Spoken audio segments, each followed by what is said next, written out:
she a shoo-in now? Well, I think markets have clearly anticipated that would be the case with the removal of Mr. Summers from the race. I think that might be a little bit too simple as far as markets are concerned, though, because I think the White House has shown a great deal of unenthusiasm for her candidacy, hence the reason why Mr. Summers moved up to the top of the list, despite the ongoing concerns that his nomination would bring a great deal of rancour, which ultimately has been his undoing.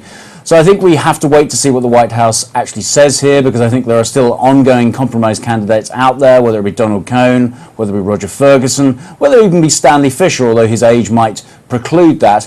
And of course, I wouldn't necessarily completely rule out Timothy Geithner, despite his consistent denials. Being the Fed governor in 2014 is not the same as being the Treasury Secretary in the depth of the crisis. Indeed. Well, as you say, though, he seems to have ruled himself out. But just going back to the market reaction, European stocks opening up 0.75%, the US 10-year yield down 10 basis points to 280, and the dollar down. How much more juice is left in this trade, do you think?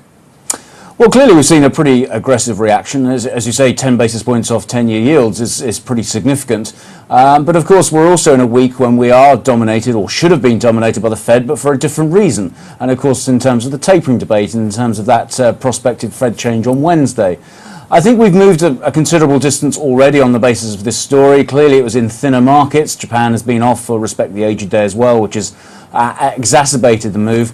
I think there is a risk that we do get a little bit overdone in terms of the selling impetus. I think the dollar index should see pretty good support around the sort of the August lows as providing some support here. So I think the juice in terms of this dollar selling trade is looking a little extreme, and I think some of those crosses are also looking a little bit overdone, whether it be euros, whether it be Australian dollars. So I wouldn't necessarily want to chase the dollar lower at this particular point. Is this dollar selling and the other moves, so the move up in stocks and bonds that we're seeing this morning, is that because Summers is no longer in the race, or because Yellen, the market thinks, is a shoo-in? Well, I think it's probably a little bit of both. Clearly, the move in the dollar interest rate implied rates it does underline the fact that markets were anticipating a certainly less dovish environment under a Summers-led Fed.